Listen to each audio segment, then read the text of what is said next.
আমাদের অনেকের ভিতরে স্বভাব আছে রাগ করা। হ্যাঁ, রাগের কারণে একটা কিছু করে বসছে, পরবর্তীতে আফসোস করে। সামান্য একটু বিষয় নিয়ে রাগ হয়েছে, এমনও লোক আছে বউরে 3 তালাক দিয়ে দিছে। এখন আর এটার কোনো চিকিৎসা নাই, এটার কোনো কি নাই, প্রতিষেধক নাই। সারা জীবন আফসোস করলো, এটার আর কোনো সমাধান নাই। তো রাগের ব্যাপারে হাদিসে কিছু চিকিৎসা আসছে। যাদের ভিতরে বেশি রাগ, এদের কি আসছে? নববী চিকিৎসা। আল্লাহ রসুল কিছু চিকিৎসা শোনাইছেন। প্রথমে এক হাদিস আবু হুরায়রা রাদিয়াল্লাহু তাআলা আনহু থেকে বর্ণিত। এক ব্যক্তি এসে বলল, ইয়া রাসূলুল্লাহ আউসিনি, আমাকে কিছু উপদেশ দেন। কি বলছে? আমাকে কিছু উপদেশ দেন। তো ওই লোকটা খুব রাগী ছিল, কথায় কথায় অনেক রাগ করত। আল্লাহ রসুল যার যে চিকিৎসা তাকে ওইটা দিতেন, সবাইকে এক নসিহত করতেন না। যার ভিতরে দেখতেন যে তার নামাজের মধ্যে একটু দুর্বলতা আছে, বলতেন যে তুমি নামাজ ভালো করে পড়ো। যাকে দেখতেন যে জিহাদের প্রতি যাইতে তার ভীরুতা, তাকে বলতো তোমার জন্য উত্তম আমল হচ্ছে জিহাদ করা। আল্লাহ রসুল আবার আরেকজন এসে বলছে, ইয়া রাসূলুল্লাহ সবচেয়ে ভালো আমল কি? আল্লাহ রসুল দেখতেন এই লোকটা তো কৃপণ, তো বলতেন সবচেয়ে ভালো আমল হচ্ছে আল্লাহ রাস্তায় দান করা। এরকম যার ভিতরে যেটা দুর্বলতা দেখতেন, কারো আখলাকের মধ্যে কমতি আছে, আল্লাহ রসুল বলতেন সবচেয়ে ভালো আমল হচ্ছে এই আখলাক ঠিক করা, সুন্দর উত্তম চরিত্র। তো এই লোকটার মধ্যে ছিল কি? বেশি রাগ। আল্লাহ রসুলকে যখন লোকটা বলছে যে আমাকে কিছু নসিহত করুন, উপদেশ দেন, তখন আল্লাহ রসুল তাকে বলছেন লা তাকদব, তুমি রাগ করো না। রদ্দাদা মিরারান, সে বারবার বলছে। আল্লাহ রসুল তাকে একটাই ওষুধ দিচ্ছেন যে তুমি কি করো না? রাগ করো না। এরপরের হাদিসে আছে আল্লাহ রসুল বলেন, লাইসা শাদীদু বিসুরআতি, ওই ব্যক্তি প্রকৃত শক্তিশালী না যে তার প্রতিপক্ষকে হারিয়ে ফেললো। কুস্তি লাগছে তো প্রতিপক্ষকে 1 মিনিট একটা ধরাশয়ী করে ফেলছে, হারায় ফেলছে, এই ব্যক্তি শক্তিশালী না। প্রকৃত শক্তিশালীকে ইন্নামা শাদীদুল্লাযী ইয়ামলিকু নাফসাহু ইনদাল গযব, যে রাগের সময়ও নিজেকে কন্ট্রোল করতে পারে, সে হচ্ছে প্রকৃত শক্তিশালী। রাগ আসছে কিন্তু রাগের বশবর্তী হয়ে এমন কোনো কাজ করে নাই যার কারণে পরবর্তীতে লজ্জিত হইতে হয়েছে।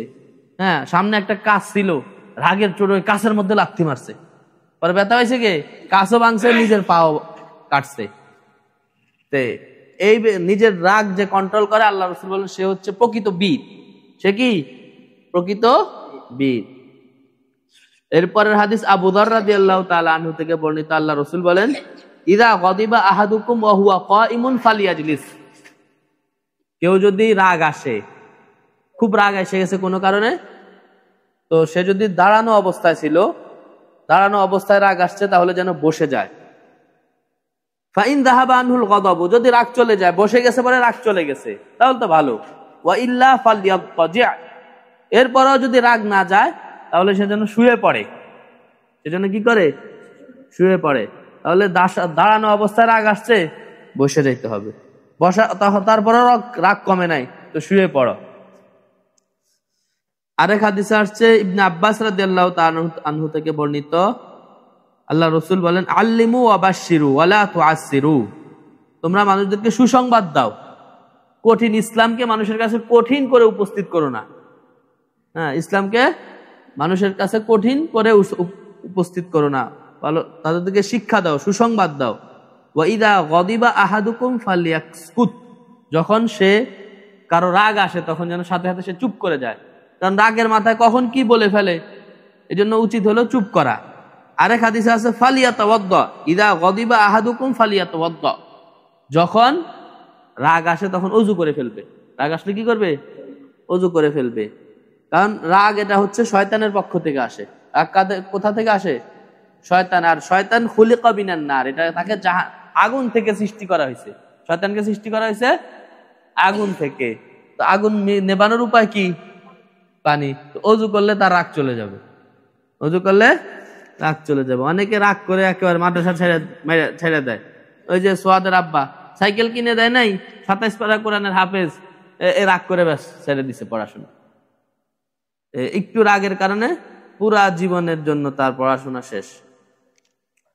এর জন্য আল্লাহ রসুল বলছেন, রাগ আসলে কি করতে? দাঁড়ানো থাকলে বসে যাইতে, বসে থাকলে তারপরে রাগ যদি না যায় শুয়ে পড়তে এবং ওযু করে ফেলতে, তাহলে কি চলে যাবে? রাগ চলে যাবে। আরেকটা হাদিস আছে, এক ইহুদি এসে আল্লাহ রসুল কি পরিমাণ ধৈর্যশীল ছিলেন তার একটা উদাহরণ আসছে হাদিসের মধ্যে। আয়েশা রাদিয়াল্লাহু তাআলা আনহা বলেন যে এক ইহুদি এসে আল্লাহ রাসূলকে বলতেছে আসসালামু আলাইকুম। কি বলতেছে? আসসালামু আলাইকুম। আমরা বলি কি আসসালামু আলাইকুম, আর আসসালামু মানে মৃত্যু, আসসালামু আলাইকুম মানে নবী আপনি তাড়াতাড়ি মরেন, নাউজুবিল্লাহি মিন যালিক।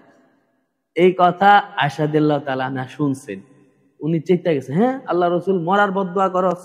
আল্লাহ রাসূল সাথে সাথে আয়েশা রাদিয়াল্লাহু তাআলা আনহা উত্তর দিতেছে আলাইকুম ওয়া লানাকুমুল্লাহ ওয়া গাদিবা আলাইকুম। তোরা মর, তোদের উপর আল্লাহর গজব, তোদের উপর আল্লাহর লানত। পাশে কিন্তু আল্লাহ রাসূল বসে, আল্লাহ রাসূল কিন্তু চেতেন নাই, কিন্তু আয়েশা রাদিয়াল্লাহু তাআলা আনহা উনি চেতে গেছেন যে কি বলছেন যে তোরা মর, তোদের উপর আল্লাহর গজব, তোদের উপর আল্লাহর লানত। আল্লাহ রাসূল বলছেন মাহলান ইয়া আয়েশা, আয়েশা থামো, এত রাগ করছো কেন, এত রাগ করো না। আলাইকা বিররিফকি ওয়া ইয়াকা ওয়াল উনফি ওয়াল ফুহশি, তুমি নম্রতা অবলম্বন করো এবং এই সমস্ত অশ্লীল কথা বলো না। আমি তো তাদের উত্তর দিয়ে দিছি, তারা যখন বলছে আসসালামু আলাইকুম, আল্লাহ রাসূল বলছেন ওয়া আলাইকুম, তোমাদের উপর, মানে আল্লাহ রাসূল বলছেন যে তুই আমার জন্য যে মৃত্যুর বদদুয়া করছো সেটা আমি করে দিলাম, মানে তুমি মরো। আল্লাহ তাআলা তো আমার দোয়া কবুল করবেন, তার দোয়া তো কবুল হবে না। তো এই যে এই অবস্থায় আয়েশা রাদিয়াল্লাহু তাআলা আনহা তো আল্লাহ রাসূলকে খুব মহব্বত করতেন, ভালোবাসতেন, এটা কন্ট্রোল করতে পারেন না নিজেকে। সাথে সাথে তিনটা, সে বলছে একটা শব্দ, উনি তিনটা বলছেন, আল্লাহর লানত, আল্লাহর গজব, তোমরা মরো।